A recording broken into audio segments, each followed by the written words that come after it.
Hi guys, welcome back to hash code. Last video में हमने बात किया था वाइल लूप के बारे में। आज हम लोग बात करेंगे डू वाइल के बारे में। ये थोड़ा इंटरेस्टिंग है, तो देखते हैं। तो डू वाइल क्या होता है कि इसमें एक डू ब्लॉक होता है, ये एग्जीक्यूट होना ही होना है, और इसके बाद एक वाइल होता है और उसमें कंडीशन होता है। इसको इस तरह समझते हैं कि जैसे हमें सुबह में चाय पीना ही पीना है, तो यहाँ पर हम एक कंडीशन लेंगे, इको टेक टी, फिर उसके बाद हम ब्रेक लगा देते हैं। काउंटर वेरिएबल भी ले लेते हैं, काउंटर 0 कर लेते हैं। यहाँ पे कंडीशन लगा लेते हैं, डॉलर काउंटर ग्रेटर देन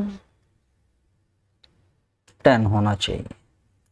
ठीक है, तो जब काउंटर की वैल्यू 10 से ज़्यादा होगी तब हमारे पास यहाँ पे कंडीशन ट्रू होगा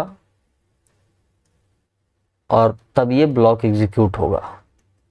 लेकिन यहाँ पर थोड़ा सा डिफरेंस है वाइल और डू वाइल में। अगर ये वाइल का जो कंडीशन है, अगर ये ट्रू नहीं भी होता है तब भी डू ब्लॉक एक बार एग्जीक्यूट होगा ही होगा। डू वाइल स्टार्ट होते ही सबसे पहले डू ब्लॉक एग्जीक्यूट होगा, उसके बाद ये जाएगा कंडीशन चेक करने कि यहाँ पे क्या कंडीशन है। जैसे सेम जस्ट लाइक अस, सुबह उठे चाय पीना ही पीना है, उसके बाद हम देखेंगे आगे क्या करना है। तो पहले इतना एग्जीक्यूट करके देखते हैं कि हमारा आउटपुट क्या आता है। ये देखिए टेक टी आ गया, प्रोग्राम टर्मिनेट्स हियर। अब समझते हैं कि टेक टी हमने चाय पिया, उसके बाद ये काउंटर चेक कर रहा है कि क्या वैल्यू 10 से ज़्यादा है या नहीं। तो यहाँ पे हम जो काउंटर है इसको स्टार्ट कर लेते हैं 10 से। तो करंटली अभी काउंटर की वैल्यू 10 है और यहाँ पे जो कंडीशन चेक हो रहा है वो है कि 10 से ज़्यादा होना चाहिए। तो यहाँ पर हम फिर से काउंटर की वैल्यू इंक्रीज कर लेते हैं, प्लस प्लस, और ये इस तरह से चला जाएगा इनफिनाइट लूप में। तो काउंटर को 10 रखते हैं, यहाँ पे काउंटर प्लस प्लस करते हैं और इसके बाद एक इफ कंडीशन लगाते हैं। काउंटर की वैल्यू अगर ग्रेटर देन 50 हुई तो यहाँ पर हम कर देंगे ब्रेक। अब देखते हैं आउटपुट हमारे पास आना चाहिए। हमने चाय पिया, फिर उसके बाद डू सम वर्क। हमने चाय पिया, फिर थोड़ा सा काम किया, फिर हमने काउंटर का वैल्यू बढ़ाया। हम इसको थोड़ी देर बाद समझते हैं, पहले आउटपुट देखते हैं हो क्या रहा है। ये देखिए हमारे पास बढ़िया आउटपुट आ गया।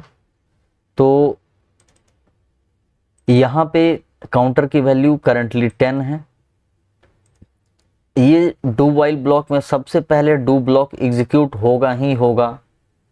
इसी तरह से चलता है किसी भी प्रोग्रामिंग लैंग्वेज में। अगर डू वाइल है तो सबसे पहले डू ब्लॉक एग्जीक्यूट होगा, उसके बाद वाइल में जाएगा, कंडीशन चेक करेगा और उसके बाद फिर से डू ब्लॉक में आएगा। और अगर ये कंडीशन ट्रू हुआ तभी फिर से डू ब्लॉक में आएगा, अदरवाइज नहीं आएगा। तो यहाँ पे हमारा जो कंडीशन है वो है काउंटर 10 से ज़्यादा होना चाहिए। करंटली ये 10 था, डू ब्लॉक के अंदर आया, एक इंक्रीज कर दिया हमने, फिर ये हो गया 11, और फिर यहाँ पे हमने एक इफ कंडीशन लगाया है। काउंटर की वैल्यू अगर 50 से ज़्यादा है तो ब्रेक कर देगा। अब जो ब्रेक स्टेटमेंट होता है ये होता है लूप को ब्रेक करने के लिए। तो ये हमने फेल सेफ बनाया है, क्योंकि यहाँ पे अगर हमने इफ कंडीशन नहीं लगाया होता कि अगर काउंटर की वैल्यू 50 से ज़्यादा हो रही है तो ब्रेक कर दो, तो ये क्या कर रहा है कि इन्फिनाइट लूप में जाने से हमें बचा रहा है, क्योंकि ये कंटिन्यूसली यहाँ पे काउंटर को प्लस करता रहता और ये हमेशा 10 से ज़्यादा होता।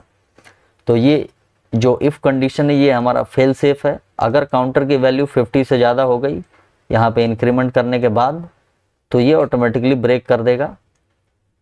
तो इसके बाद फिर यहाँ पे कंडीशन फिर से चेक होगा, डू ब्लॉक को फिर से ये एग्जीक्यूट करेगा और इस तरह से हमारा इको आउटपुट आता रहेगा take t do some work. तो ये था हमारा do while loop. Next video में बात करेंगे हम लोग फॉर लूप के बारे में।